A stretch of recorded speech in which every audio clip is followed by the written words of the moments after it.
Now, our brain creates habits to help us get through every day without using too much excess energy, especially for repetitive tasks. Now, habits are really important because if we had to make decisions and think and take in all the information around us at every second of the day, we would be quite exhausted and it would be very overwhelming. Now, when we have habits, they can be helpful, which help us to grow and improve and change, because the actions that we repeat consistently create the results that we see and that we feel and what our lifestyle looks like. But we can also have habits that may have formed due to unconscious reasons, or to get out of a situation, or from repetitive habits that don't serve us and that kind of gotten a bit stuck on autopilot. And these habits, unfortunately, are going to keep us stalling, sabotaging, or going around in patterns that are not helping us to get to where we want to go. That's why it's really important to audit your habits quite regularly to make sure that what you're doing is moving you towards the person that you want to become. Because those sabotaging habits, or the autopilot habits that we don't want, are going to be like a big handbrake stopping you from moving forward. This can be very frustrating and, of course, hard to deal with on a daily basis. Now, in order to be aware of and to change your habits, we have to be aware of a principle in psychology called the 4 stages of competence. Now, this involves 4 stages of moving through an action, a habit, or a skill to becoming more automatic or creating a habit that's helpful. Now, stage 1 is unconscious incompetence. This means that you have no awareness of a skill or a habit and how it affects your life, and you have no real skill in that area. This is where a lot of people have autopilot habits that are happening that they're not aware of, and then that they're not conscious of, that are sabotaging or disrupting their life. Now, not everything can be extremely disrupting. It might be quite small, but this unconscious incompetence phase, you cannot make change. But what happens is in the second stage, which is conscious incompetence, you're bringing that skill, that habit that you're wanting to work on into your awareness. So you're conscious of it now, and you're aware that you're not so great at it or that it needs some improving.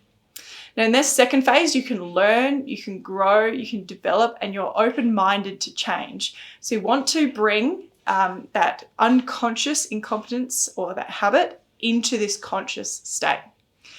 Then stage 3 is conscious competence. So after practicing, developing, and working on a habit, you'll become pretty good at it. That's what happens with every skill. While this may take a bit of time, we want to be developing into that phase that you realize, cool, this is going quite well now. And then that will lead eventually into stage 4, which is unconscious competence, where you're quite good at a habit and you're not having to think about it with all of your awareness. So most skills that you develop do eventually get into that phase that you have learned, such as tying your shoelaces or putting on your shirt, or some people playing the piano or playing a musical instrument might become quite unconscious, but you're quite good at it and competent at it. So generally, we're wanting to move most of our habits through to that unconscious competence. But then you can always move up into the next level of difficulty of that movement back into conscious incompetence again. So we want to try and be working through that stage. So if you're aware of those 4 stages, then you can be aware of how you can bring certain habits into your awareness and start working on them until they've become more automatic. And then they're going to start working for you, not against you. So taking off that handbrake and putting in a turbo booster instead into your car. That's what we want to be doing with our habits. Now, of course, in Powerful, we're always talking about health and wellness, because we are about health, fitness, happiness, making sure your body is the most healthy it can be for your life. So when we're starting to talk about our habits, we're focusing mainly on nutrition, training, and mindset. Now, when it comes to habits, there are usually 3 different ways they're formed. Number 1 is to move away from something, so either stress, boredom, fear, emotion, pain. Now, these habits are usually the more survival or automatic habits that happen, and they just, you create a way to get out of something. That's not always the best way, and it's not always dealing with the original problem. Then the second way is moving towards something, so usually towards pleasure or satisfaction. Now, again, moving towards pleasure is not always the best way for a habit to form, because often that is when you're chasing a cycle of escapism to get out of something that is quite difficult or out of a situation. So, say if you're bored and you eat chocolate and it makes you feel better, then that might become a habit and a pattern that sabotages you in other ways. So it doesn't actually bring deep satisfaction, although it does bring some pleasure. Now, healthy and good habits are moving towards something that is satisfying for you, so something that is growing you, like with your training, your nutrition, and your mindset, that's helping your body to become fitter, healthier, leaner, stronger. Those habits are what we want because they will be satisfying in the long run, although sometimes they may not actually be that pleasurable. You're still moving towards something. And the final way is just general daily habits that come from a cue. So this is the old habit loop that I talked about a long time ago. So come from a cue, so something that happens in your daily life, either an internal cue from something that you're feeling, something that you're doing, or an external cue like a time of day or a location. It has a behavior associated with that cue, and then a reward that happens from that behavior. So your body tends to be like, okay, this has happened. I usually do this behavior, and then this is how I benefit from it, or how it's good for me. So this could be, again, very good or not so good. So say if you're exhausted and tired, you feel that energy lull in the afternoon, and your brain says, oh gosh, I'm really exhausted. And your behavior is to go and drink a coffee because it's got caffeine in it. That might boost you up and you get that boost of energy and your body gets that reward. However, the actual problem could be the fact that you're not sleeping enough. So in this case, you might want to get more sleep, or you want to choose a more positive habit to supplement that habit loop. So instead, when you're getting that lull of tiredness, you might want to go out and go for a quick brisk walk to boost your natural levels of adrenaline and energy. That will help get that boost for the afternoon to help you improve that cycle. So every time you feel a bit tired and a bit lethargic, rather than going for another coffee, which is going to cause a big crash in the afternoon, you might want to go for a walk. And you can see how that habit cycle will improve over time. Or a similar deal, if you do reach for a sugary treat, going for a piece of fruit or going for a healthier protein bar or a snack that supplements that will help you to improve that habit loop without actually completely eliminating it. Because usually to eliminate it, you'll need to eliminate that cue, which can be very hard in lifestyle situations. So you can see how habits get changed from a couple of different ways, but all of them are to move you either away from something, towards something, or to get you to do a daily task more automatically. So having that habit loop. Now, if we're wanting to audit our habits and get onto it, we want to first bring the habits into that conscious awareness, or the conscious incompetence phase. So let's think of a daily life, or we might do a bit of an example. So first up, let's imagine somebody who's just starting their powerful journey. So they're literally thinking, okay, I know what I really want and why it's important to me is to be fit and healthy and lean, because I know it's going to help me in my lifestyle. It's going to help me with my energy, my relationships, the way that I live my life, and the confidence within my body and myself. So she's aware that she wants to make some changes. Now, when she brings her life under the microscope and has a little bit of a look, she's aware from reading the educational manual that she has not currently got anything in place for training, not exercising at all. She's currently got a little bit of average nutrition habits, not preparing or doing anything for food. She's just kind of eating as she goes. And mindset-wise, not doing absolutely anything for mental health and just living day by day, not sleeping enough, feeling a bit stressed. So overall, her life is a little bit overwhelming and there's not too much going on there that's helping her move towards being a healthy, fit, lean, happy individual. So what you might want to start with is, first up, you don't want to overwhelm yourself with too many habits at once. Creating too many changes can throw the pendulum way too far one way, and your body and your brain just goes, nope, too hard, I can't do that. So it swings back the other way and you might actually end up doing the old habits worse. So what we want to do instead is just focus on one habit in each area just to get her started. So if overall she's noticing that in her conscious awareness, she has a lack of routine, she currently has no habits, we need to start getting that rhythm happening. So she may want to be like, okay, first up for my training, I want to start actually getting into the gym. So she books in some sessions for her strength training, and her goal is just to show up and get them done. So she might want to be working on that. Then the next one for nutrition, she's like, okay, yep, currently I don't have any food prepared. I'm just eating whatever I can find as it goes. So she might want to prepare some meals based on the balanced meals that we explain in the powerful book to get her actually eating regularly and not by the seat of her pants.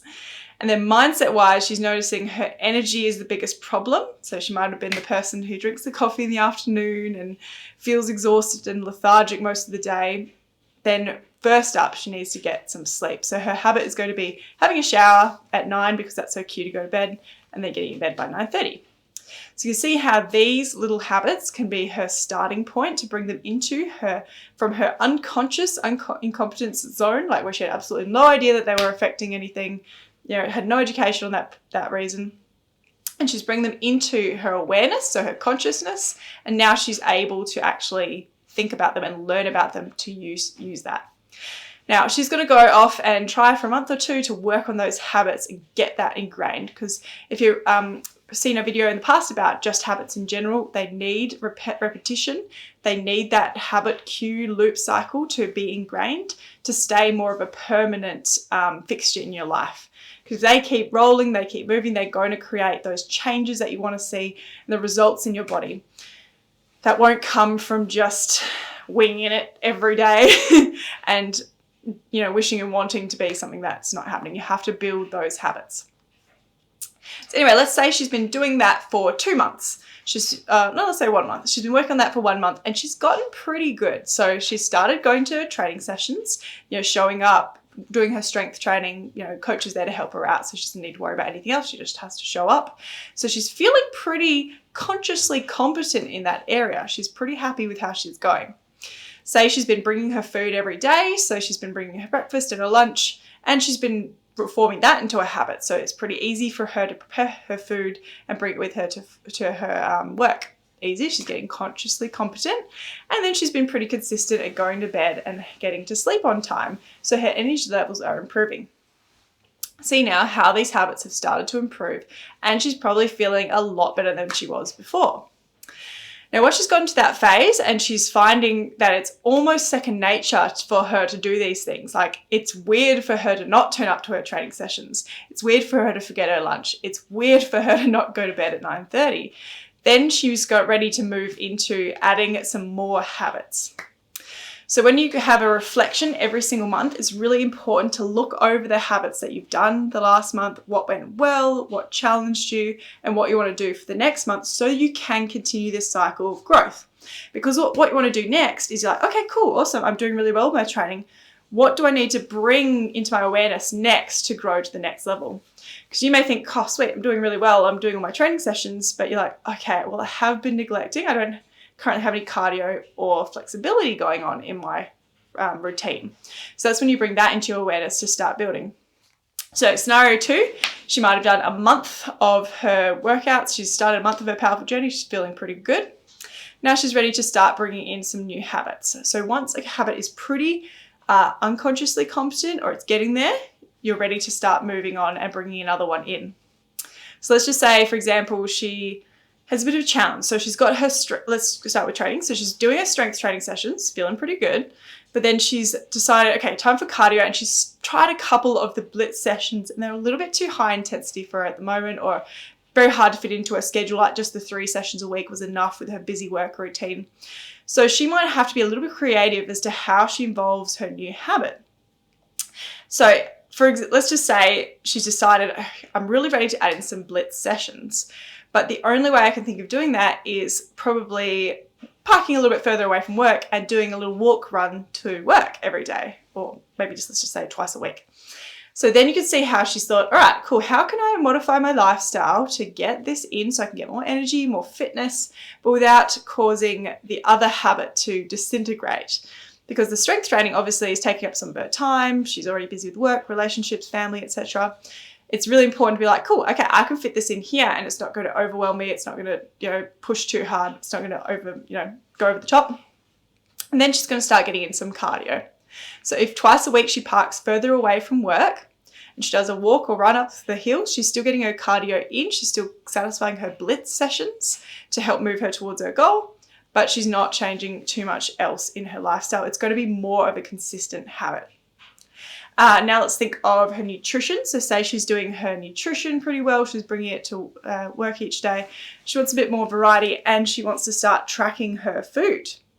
So she might be like, okay, I've got a couple of recipes now that I use for breakfast and lunch and maybe dinner. She might be like, okay, my habit that I'm going to do is start tracking on my FitnessPal. So she might want to get a reminder in there. But she might just go and spend a little bit of time one day putting in those recipes that she uses to MyFitnessPal. So then they're much easier to do, and then she can start putting them in, and then she can start tracking her habits, tracking her food to see how much she's actually eating. Because if you've read all the information, you know that the amount that you eat is really important to changing your body composition. So she's still not putting too much extra pressure on herself. She's already got really consistent with the food that she's eating and the routine that she's got, but she's wanting to add a little bit more difficulty by actually tracking that. She can still make it easier for herself by already having most of the recipes in there or most of the food in there, and then she just starts working on her tracking as her next consciously incompetent habit, because it is very hard when you start. So as she gets better at that, she'll obviously improve. For mindset, she may be starting to get more sleep, so she's feeling better, she's got more energy, she's ready and thinks, all right, well, now that I've got more energy, I'm still feeling quite stressed and overwhelmed at work. Like that's one of my problems. But she's aware that meditation, which is something she might have read about for education purposes, is going to help with her stillness and her mindfulness. So her thing might be, all right, every lunchtime for 10 minutes, I just sit and do a meditation, which is, again, not taking too much out of her day, but it's going to add heaps of benefit to her routine. So hopefully based on those two scenarios, you can kind of see how she's starting to build. So from the initial phase of being consciously incompetent in a lot of areas, she's brought some habits into her awareness and she's built them consciously so that they're moving her forward, that turbo engine in her car, moving her in the direction that she wants to go rather than a big old handbrake. Then as they develop and grow and they're feeling pretty much on their feet, she can start bringing new ones in that are going to help her. Eventually she'll get to a phase where she's got a pretty good maintenance going, like she's probably seeing some amazing results with her body, because remember, those results happen from the changes you make, not just thinking about them happening. You have to make sure you're actually doing the habits. But then as that happens and that gets more sustainable, she might find a nice maintenance where the tweaks are much smaller. Rather than adding in completely different habits, it might be just tweaking the habit you already have. Such as her strength training, she might start really, really focusing on progressive overload and tweaking this weight that she lifts each week. So you can see how it's just all about awareness, it's about competence, and it's about developing habits that serve you, not the ones that are just getting you through each day and not helping you become the person that you want to be. Hopefully this helps you out. Now, the biggest thing that I can recommend to you to help you with building this and getting some conscious habits bring in is journaling. So my favorite thing to do each day, I actually write it on my phone because it's a little bit easier than putting it into a journal because, you can forget it. Is just writing down and noting what habits are coming up that are stalling me or that are not moving me towards where I want to go. Because remember, being aware of something brings it into your consciousness. If you don't note anything down or you don't think about it, it's not going to enter there and it's not going to be changed. So it's really important. Even if someone pokes it out or tells it to you, sometimes you can still be unaware of it. It's your own observation of yourself that helps to bring that in. So I think it's really important to journal and to write it down as to what's going on. You write down how you feel or the habits that are causing it, because you have to relate it back to how it's important to you. Like, how is it important or why is it important to you to become fitter, to become healthier, to become leaner, to become stronger? Because all these things have a massive benefit in your lifestyle for one way or another, but it needs to be important to you. And once you've done that journaling, obviously a big part of Powerful is our goal setting and our reflection. So goal setting at the start of the month to really push through what are we going to work on this month. That's not overwhelming, obviously, just what are we going to work on this month. And the reflection is what happened, what went well, what challenged me, and what did I learn? Because that is how we grow, that is how we improve, that is how we become the most powerful version of ourselves. Now, big important thing to remember is this journey is never ending, but that's nothing to be disheartened about. We want to keep growing. We want to keep changing. We want to keep seeing new things, improving stuff, seeing our bodies and our minds flourish and change. So every time you're working on something, you'll bring it into that conscious competence or unconscious competence zone. There will be something else that brings into your awareness, and that's another level or another layer of depth and difficulty, but then that is going to help you keep growing. Also, there are always going to be challenges. There's always going to be things that might come up that will stall your progress. That's fine. That is life. Do not stress too much about it. It's going to be mainly helpful just to be aware of it so that you can bring it through. So hopefully this helps you become more aware of why this is so important, to stay conscious of your habits and to audit them every now and then to make sure we're moving forwards. Hopefully this has helped you a lot. I'll see you in the next reminder.